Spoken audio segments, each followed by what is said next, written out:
Welcome to the Changing Channels podcast, brought to you by the Mile High Flood District and the Learning Community Advisory Council.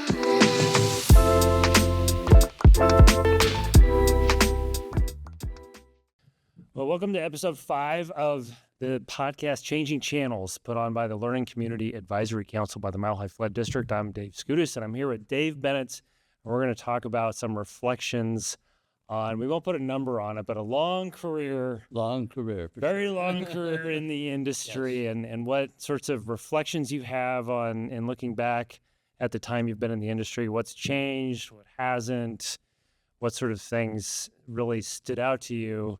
You know, for those of us that are still mid-career, you know, what sorts of things, you know, for myself, I'm mid-career and I'm kind of in the back half of my career, and I sort of think of what sorts of things might I look back at when I'm in your shoes. So I'm really curious to hear what you have to say.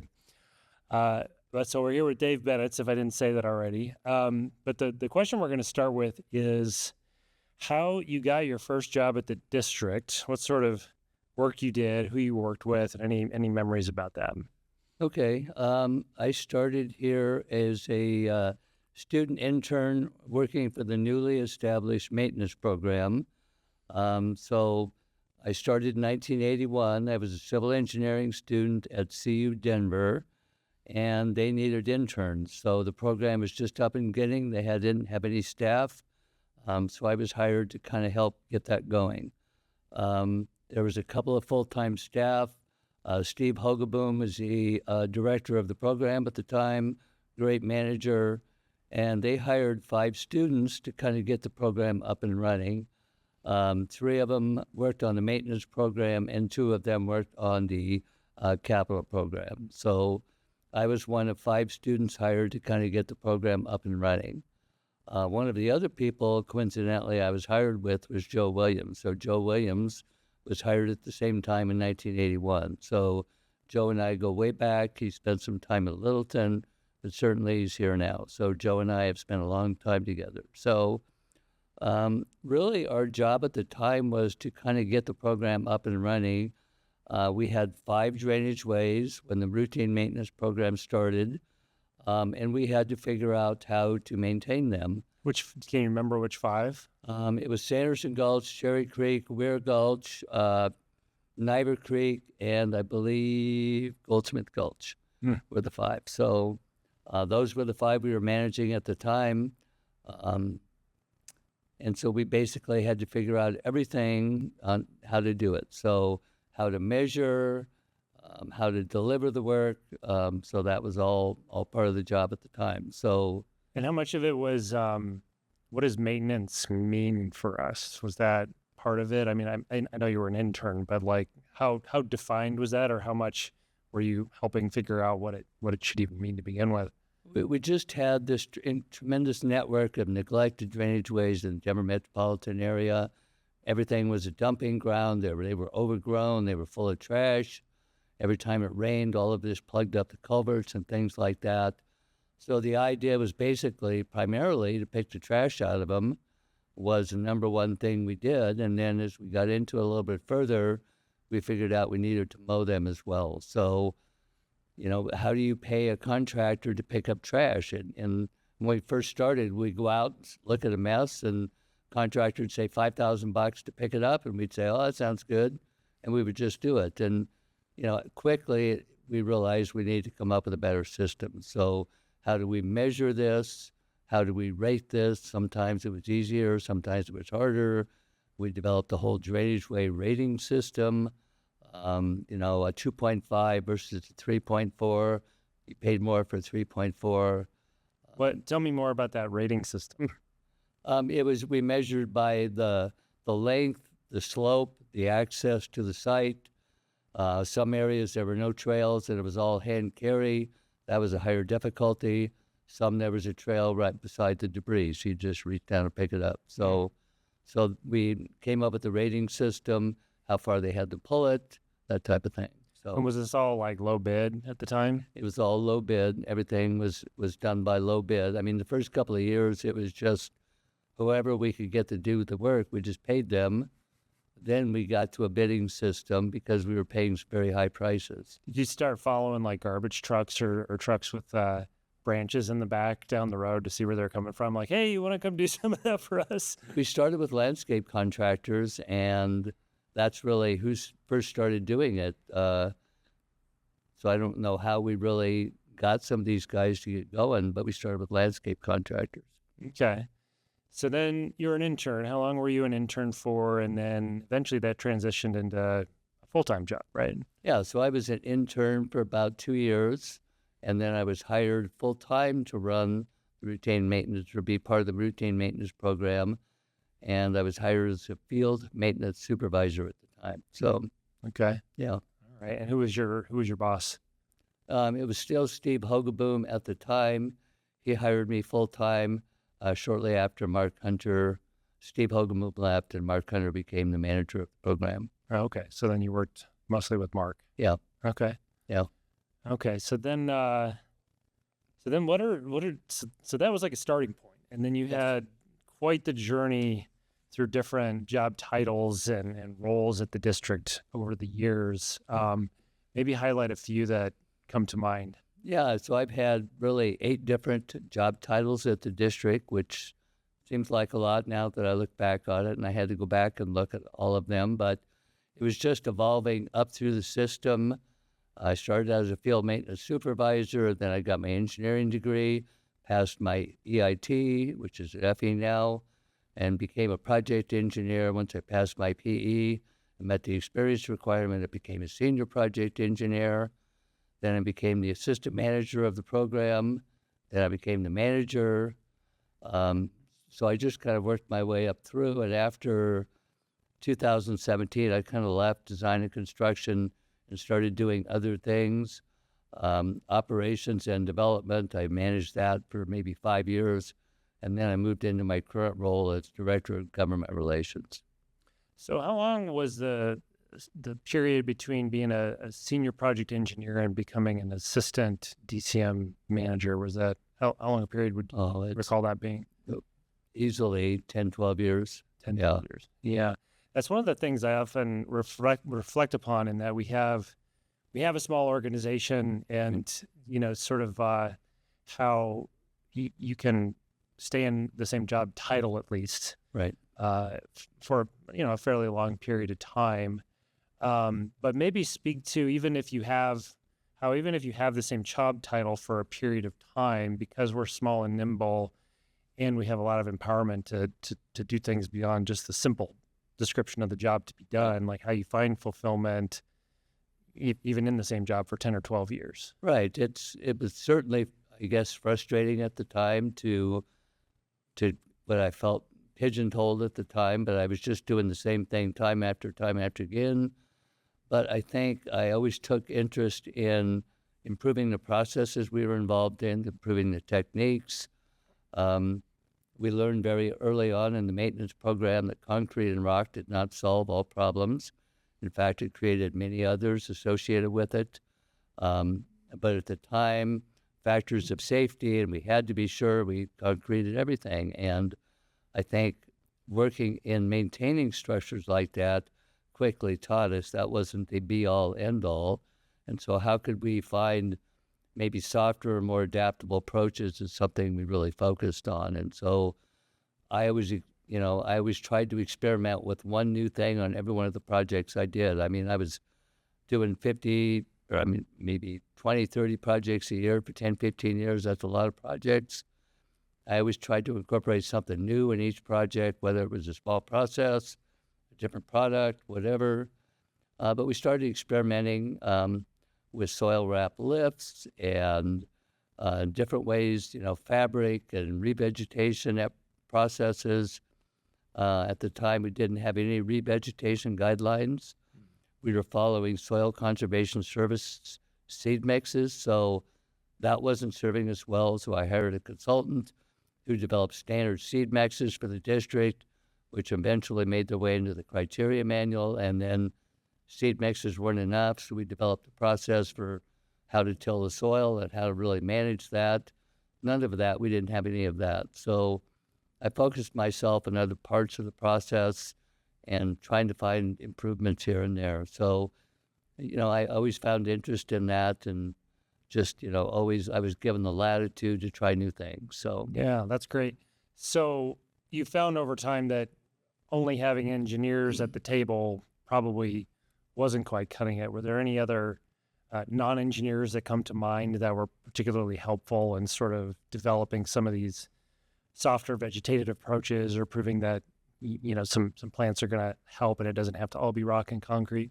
yeah, I think I did a number of projects up in Boulder, and Boulder was very forward thinking on that type of science.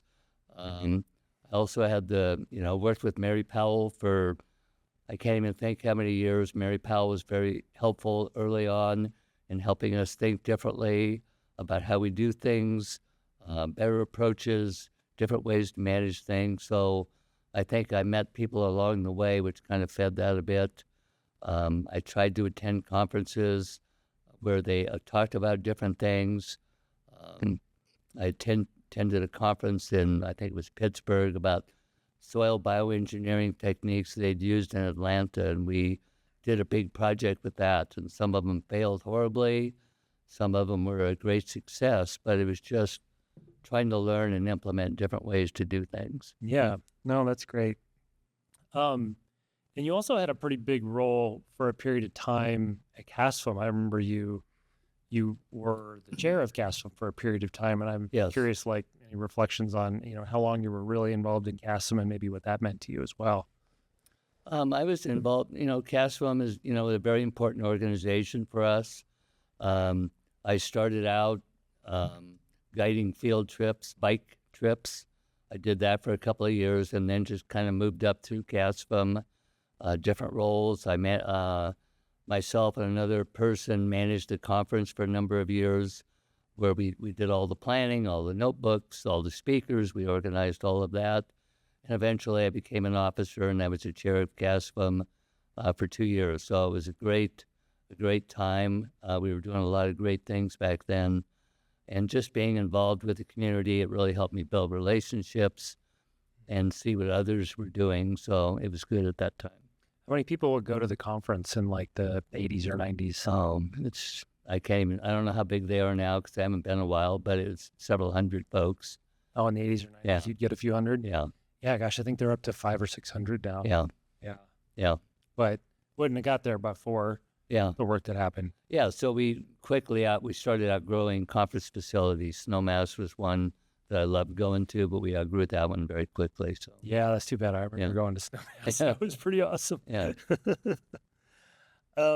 Any other sort of interesting reflections about what might have been, people, I started at the district in 2010. We have people that started, this year, 2025, and they have no history or understanding of anything about, what the district might have been like to work at, or what was, I don't know, just the culture or the people or the office setup, or what was different about it in the 80s and 90s or even early in the 2000s. But are there any sort of early day reflections you think about sometimes when you're, I don't know, sitting in this beautiful training room and we got all these cameras, or we got this break room, or we got people getting to work hybrid format and work from home and work from work and all those sorts of things, dogs in the office. Yeah. We have all these different things. I'm just curious if you ever find yourself sort of thinking back to some of earlier periods in the district and how different this might be. It's tremendously different. We've certainly evolved considerably.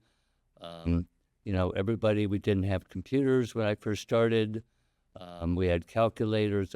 Honestly, we didn't have computers available to staff for 8 to 10 years of my career. So everything was done with a calculator. Did the office pay for your calculator, or did you have to bring your own? No, I had one, but they provided one as well. So, but it was we all wore a tie every day.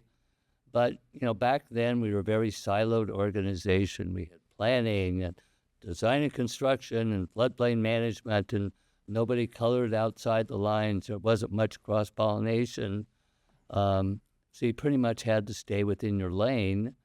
And I think one of the great things that we were able to do back when Paul Heineman was the executive director and Mark was to really combine design and construction, because the design and construction group would build something and just hand it off to the maintenance program, and we'd look at this and go, why did they build it this way? It could have been done differently.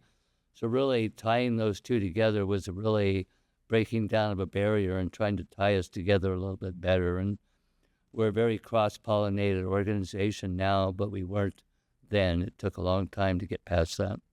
What do you think was getting in the way at the time? Yeah. Everybody had their own territory, and everybody was set in their own way, and folks were fairly rigid, and for their own reasons, many of them good, but it's just change is hard sometimes, and it just took time to affect the change we really needed. So, So the combination of design and construction with maintenance was a pretty key pivotal change in helping the district be a lot more better. Yes. Just better at what we do. a better Getting understanding better of results. things, yes. Yeah.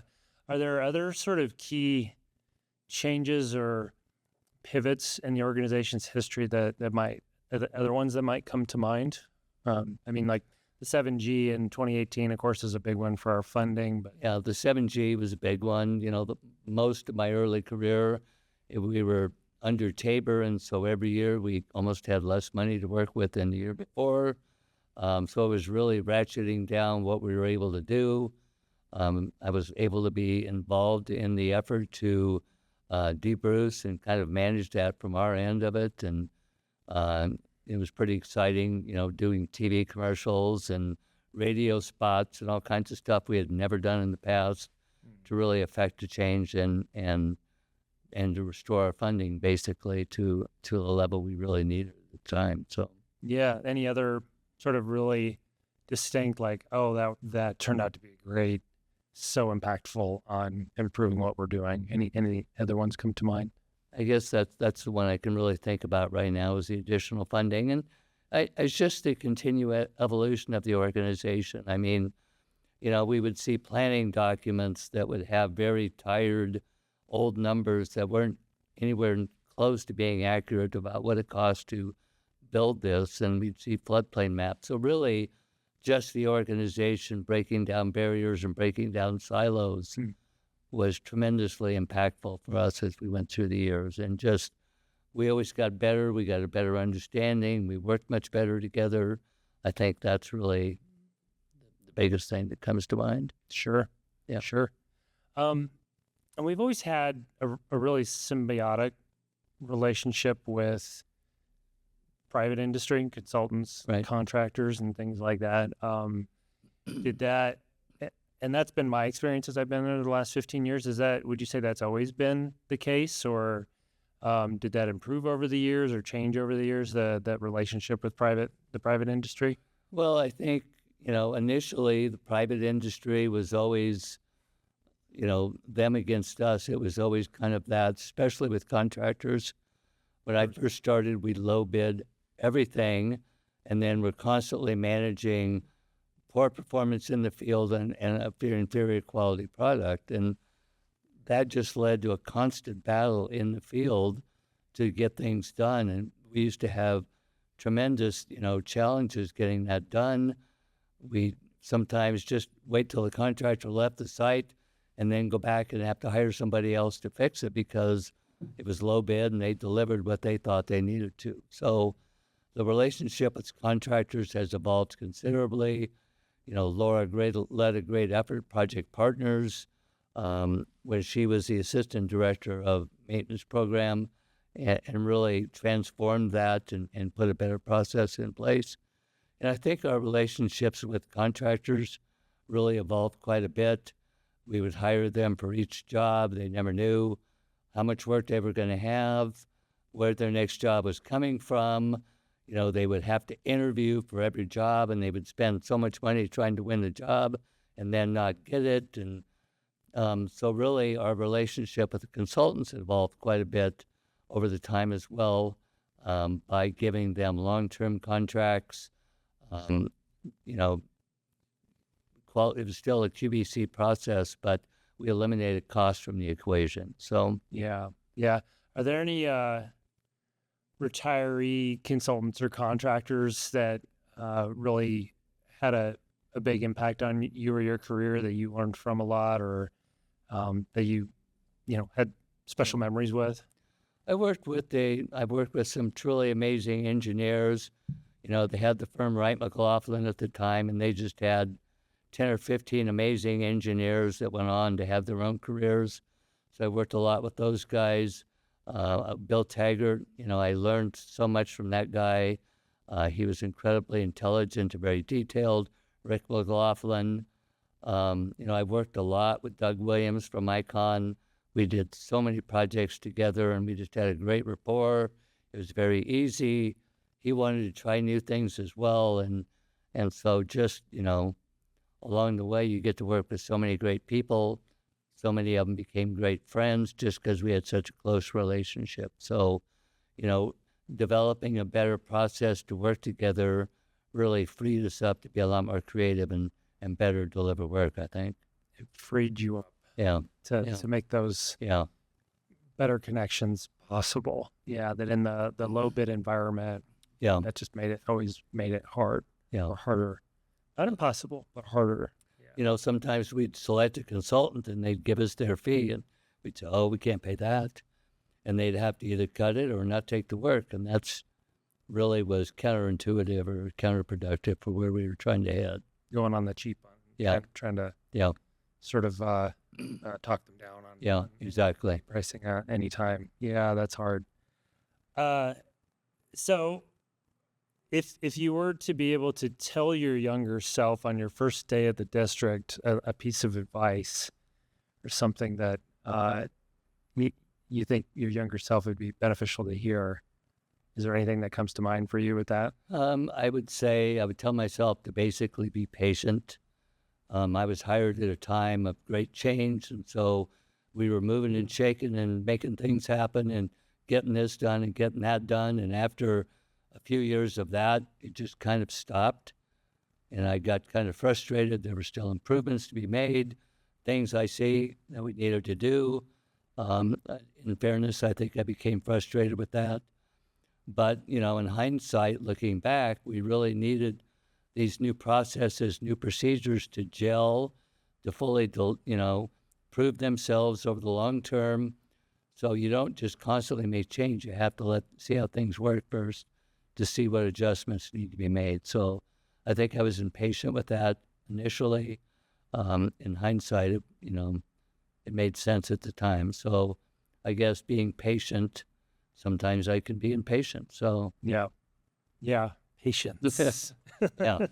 I think every whole person to tell their younger self should pretty much always have that piece of advice.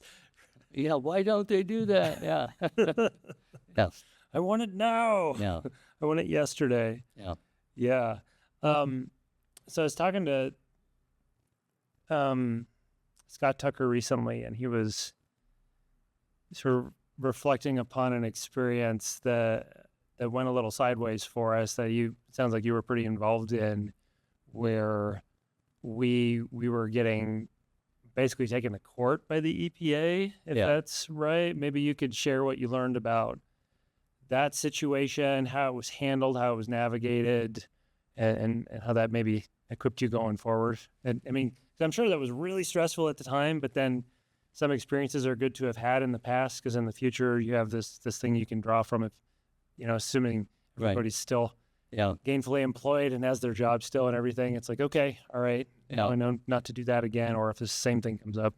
I believe it was a project in Louisville where we thought we were covered with a nationwide permit, or maybe we colored outside the lines and cleaned up some grading that wasn't within the exact limits. Anyway, we got a violation. The Corps of Engineers said, you guys didn't have a permit for that. The EPA jumped on board, and I think they were really trying to make an example of us at the time. So basically, we were sued in federal court. We spent so much time, a couple of years on discovery, preparing documents, basically turning in all of our paperwork to the EPA, and then we had to go to federal court. So my experience, first time, doing this, we were down in federal court, and the EPA had their whole chain of lawyers, and we had Ed Kreiser and myself and Scott Tucker, really were trying to defend for the district what we had done. And, it was a good learning experience for me, probably to make sure every I is dotted and every T is crossed. So it was good from that perspective. I think I learned a lot about how to deal with conflict through that. Scott Tucker was a tremendous mentor for me. I think about, the term we use in the organization is modeled the way, and he really modeled the way for me on so many things. He was a fair and balanced person. He was engaging. He was interested in what you were doing. But to me, one of the things that just always sticks out is we spent like 3 hours one day where the EPA was just tearing us apart, everything we did, how blatant we had violated the environment or whatever. And I was just furious. We were all furious, and we had a break in court for lunch, and we all wanted to huddle in our corner and run away. And I just remember Scott going over and sitting down and talking with the guy at that particular moment, saying, "You really beat us up. What's all this about?" And trying to soften and work with that. And to me, that was very impactful, how he managed that and how he handled that. So, yeah. A lot of symbolism baked into that scene you're describing, because you've got like sides to the room. Truly, and a judge in the middle. Yeah. You're crossing a threshold between the two. And we're both seated on opposite sides with the aisle down the middle, and he goes across the aisle to talk with the EPA. And so this is in the courtroom where he did it. Yeah. Wow. Yeah. So that was very powerful. But ultimately, we got our hands slapped. We had to pay a $127,000 fine or whatever, and had to, mitigate our damages in the environment, which was probably about the size of this table, as we were outside the line. But ultimately, it worked out. But yeah. Oh, wow. That's an interesting experience. I'm glad I haven't had to go to environmental permitting court. Yes. It doesn't sound like a fun. To my knowledge, that's the only time that's ever happened. So yeah, that's good. All right. Well, let's maybe back out of that sort of dark period there, which that sounds like a really great learning experience. And but let's go to something more positive here. So, are there any particular projects that really you are more proud of or fond of, even, that have just a really great memories for you, and where are they? What makes them so memorable for you or special for you? Yeah, I think so many projects over the years. Everywhere I drive in town, I can look at a project that I did back in the day over the years. I think some of the bigger projects I was involved in were much more exciting and engaging for me. I was involved on the river, on the South Platte River, with the River Vision Implementation Plan, where we put in, 10 projects for $90 million in about 10 years, multiple funding sources, working with folks like Jeff at the Greenway Foundation, Denver, a number of outside funding sources we'd never worked with in the past, trying to piece together funding to do these projects. That was very exciting at the time, because just think we were really on a roll, and projects just kept getting done. So that was certainly exciting. One of the more recent ones I've been involved in was a waterway resiliency program. This was a project where the city of Denver was trying to seek federal funding for a project, and we started in 2007 with the feasibility study, and then worked our ways up to a concept design, and we got to a chief's report. And, so we did a lot of work here to get all of that done, but we also spent a lot of time in D.C. to get funding for this. And so we, developed relationships here, but we had to get on a plane and fly to D.C. and develop relationships with the Pentagon and the funding folks, all the committee folks on both sides of the aisle. We had to talk to both sides of the aisle, work with all our senators, work with all our elected representatives. And we were going out two or three times a year to get them updated, constantly getting additional funding. So that was, I can't even tell you how many trips we went back to D.C. It was always great fun. We would just be at a dead run. We'd have 15, 16, 17 meetings in 3 days.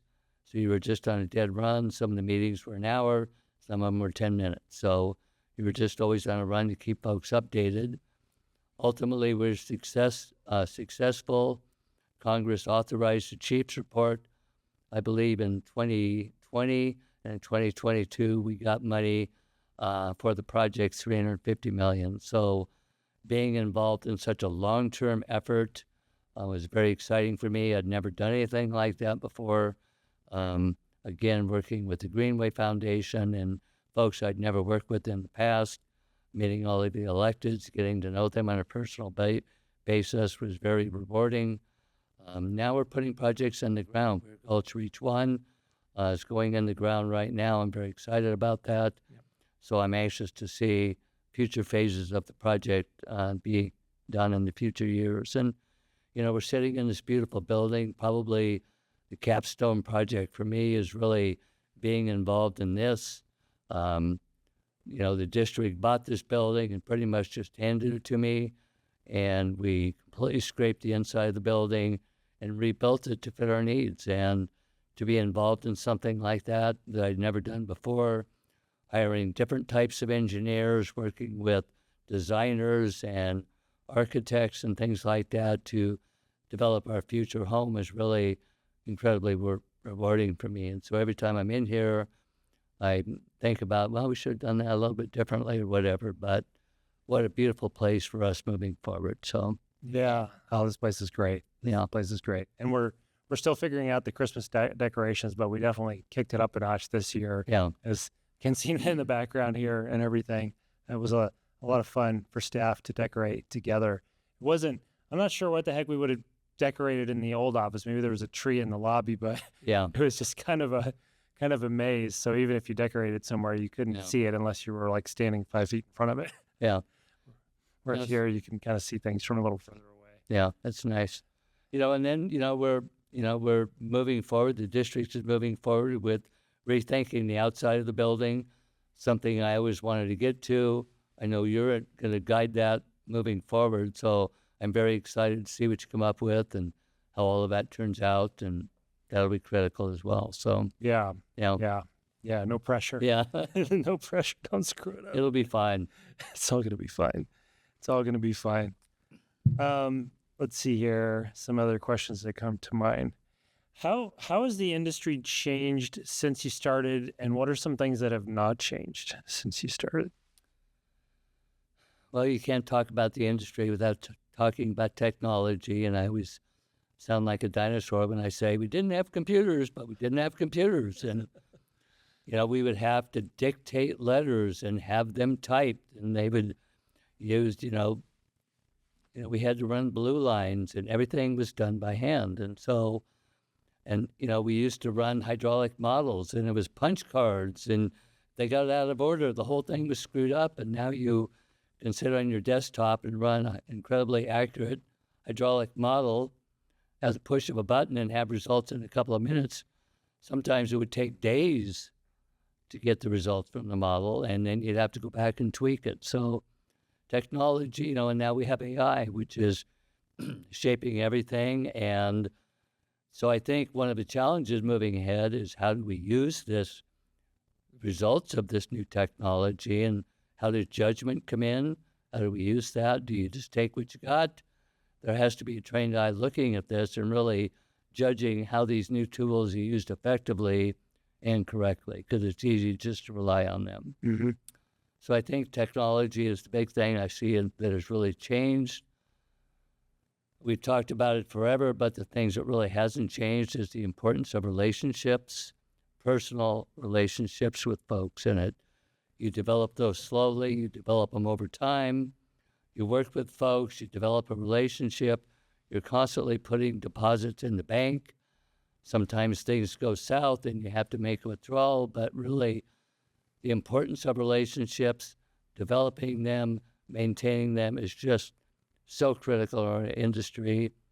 I think we are, with our own sphere of influence, pretty good at that. I think the challenge for us moving forward as an industry is to expand that sphere of influence. A good example is the electeds. Many of them don't know what we do. How do we educate them about what we do? How do we become a resource for them? I would have never thought that I was ever going to be successful in getting electeds to give us $350 million. But developing those relationships basically delivered on that. So I think the thing that's never going to change is the importance of relationships. So what advice would you have for younger people these days, given the sort of environment and context of technology that already exists when they're coming into the industry? What advice do you have for younger staff with that sort of tension between like the technology that makes certain things sort of easy versus like the work that's needed for relationships to form and thrive? Because there's sort of a tension there. Yeah, I think meeting in person, we've heard this before, but you feel so distant and remote when you're looking at somebody on the other side of a camera. Everybody's busy. We used to have 2 or 3 meetings a day. Now we can cram in 10 because we just sit at our computer and coast from meeting to meeting. There's so much lost when we don't meet in person. The chats between, let's grab lunch after. I think really groom relationships, it's meet in person with the people you work with regularly. I have a number of people that I always worked with. Every month we would have lunch. Every month we'd have coffee. Laura and I had coffee every Friday morning. We'd sit for an hour and have coffee and just build and groom those relationships in person, I think, is very important. Yep. I've heard it called the liminal spaces. That's sort of the spaces before and after things are in between things. Yeah. The liminal spaces are pretty important, as it turns out. So how would you measure, what are some ways you would measure your feeling of success after, such a long and storied career? What are some ways you would measure, your fulfillment and success in the body of your work? Yeah. I think, I never did the work for recognition of any kind. To me, it was always about results. And so I don't care who gets the credit. To me, it was the results. We talked about a couple of things, how we changed the way we delivered projects with contractors and consultants.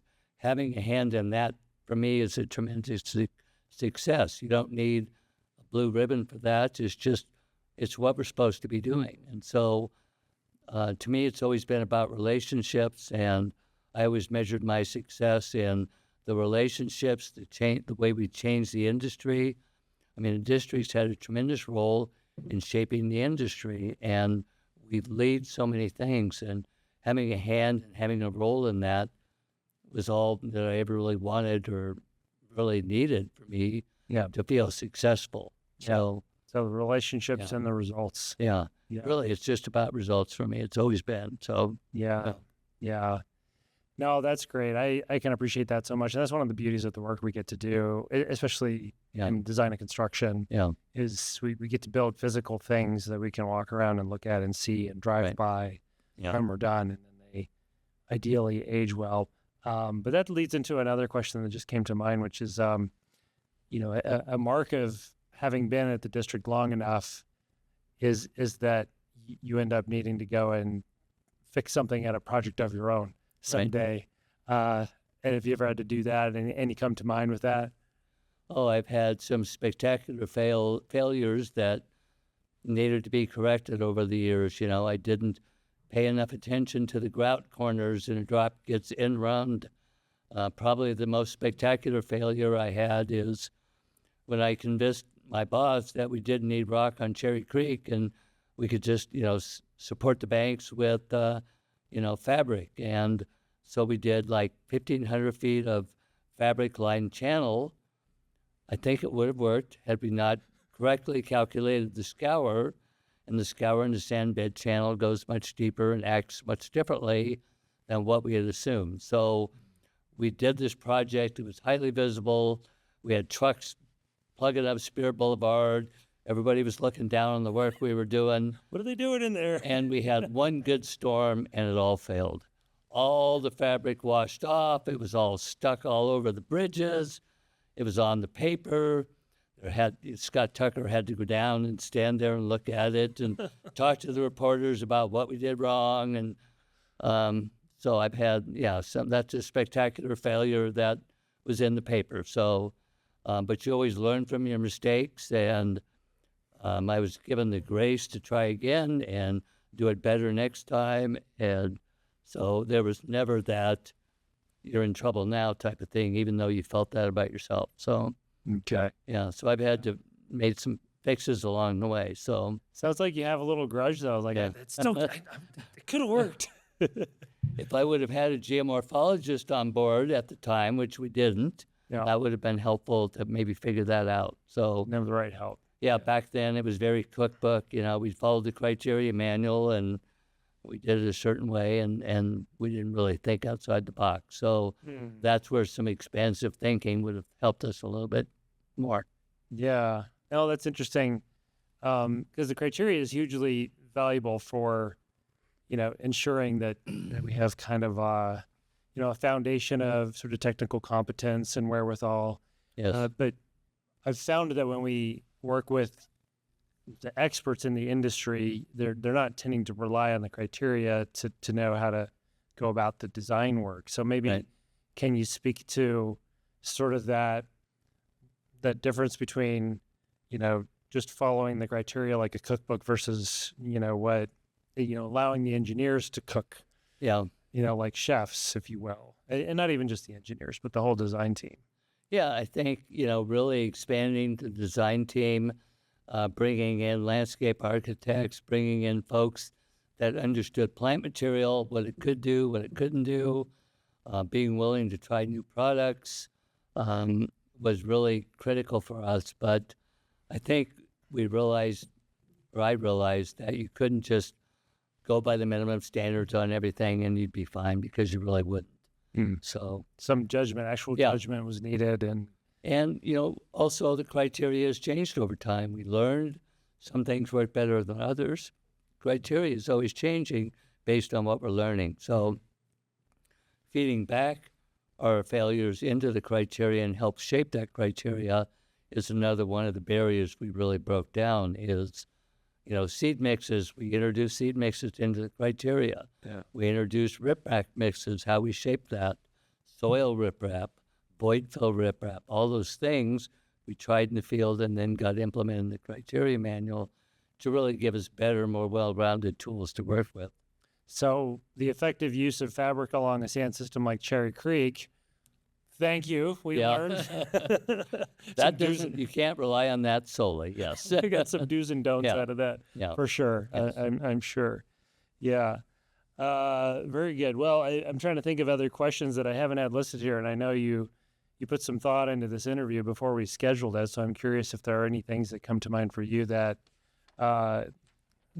you thought of that would be great to share for posterity and history, and really just sharing with current staff and younger staff and future staff that don't even work here yet, to just know about you or about the district, or some history that really everybody could benefit from.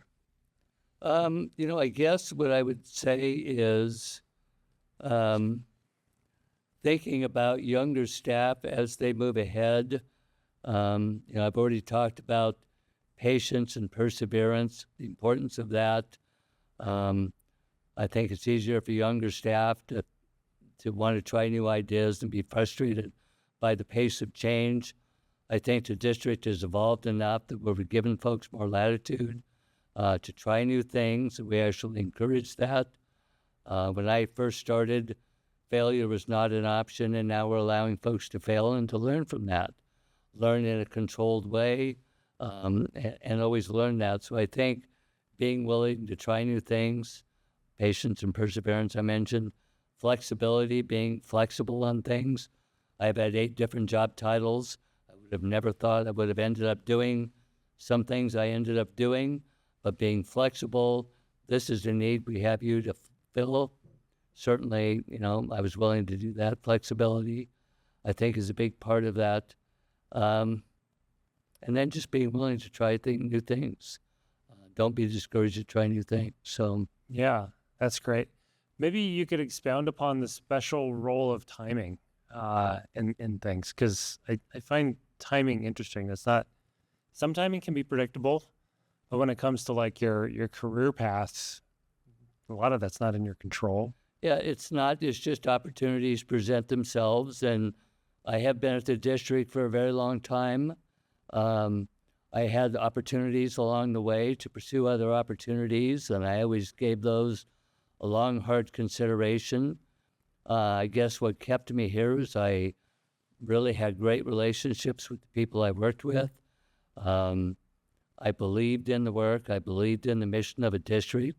I loved serving the public, and that was always more attractive than making money somewhere else, working for a consultant and doing it a little bit differently. So, I'm glad I persevered, and I'm glad I stuck with it. And it's been one of the few constants in my life. I've had so many changes along the way, so many challenges, but really the district has really been a blessing for me to provide a great place just to be myself. And I've worked with some really great people along the way. I mean, I think about Scott Tucker, what a great mentor for me at a young, formative part of my career to really model the way for us. And then at the end of my career, I get to work with Laura as the executive director, and she really gave me the freedom to be at my very best. And not everybody does that. So I'm very fortunate in that regard.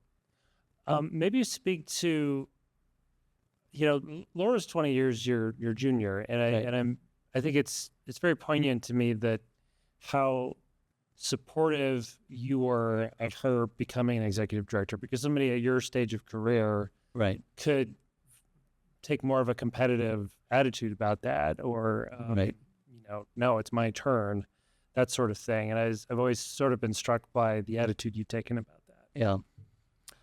Certainly the executive director position was something I was interested in for a while. The reason I was interested in it is I wanted to do things differently.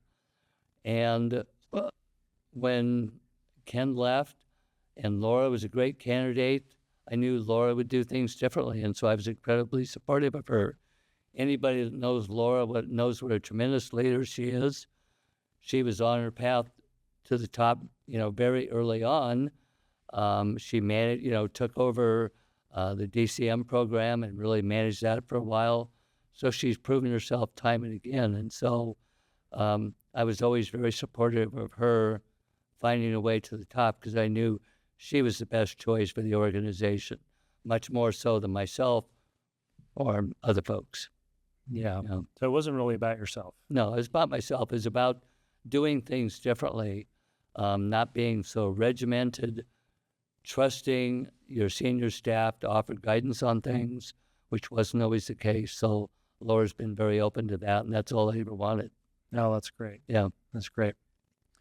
Well, my final question is, what's next? Any special plans for retirement? Gonna move to Tahiti? Gonna, I don't know, start raising hedgehogs? Raising hedgehogs? I don't know. Not on my horizon. So hey, I mean, sky's the limit. The world's your oyster. I don't really have any hard plans. It's really turning the page and writing another chapter. I've always been involved in volunteer work over the years. I did volunteer work for Ocean Journey as a volunteer diver. I did volunteer work for 25 years for a photo gallery and got to do some great things there. So it's really finding an interesting volunteer opportunity and really spending some time with that. My wife has a business, so I'll help her support her business. Not getting up when it's dark, maybe just wait till it's light outside, reading more books, traveling more.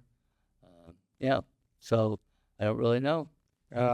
Figure it out. All of it. Take a little bit of all of it. Yeah. Oh, that's great. It'll be fun.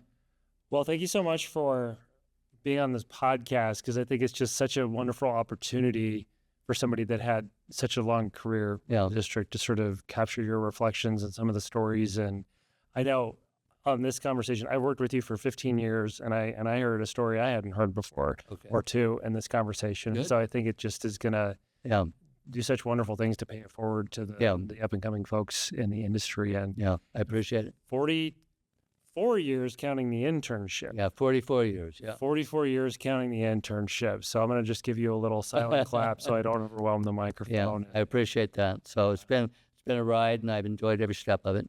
Yeah. Yeah. Thank you so much. Thank you.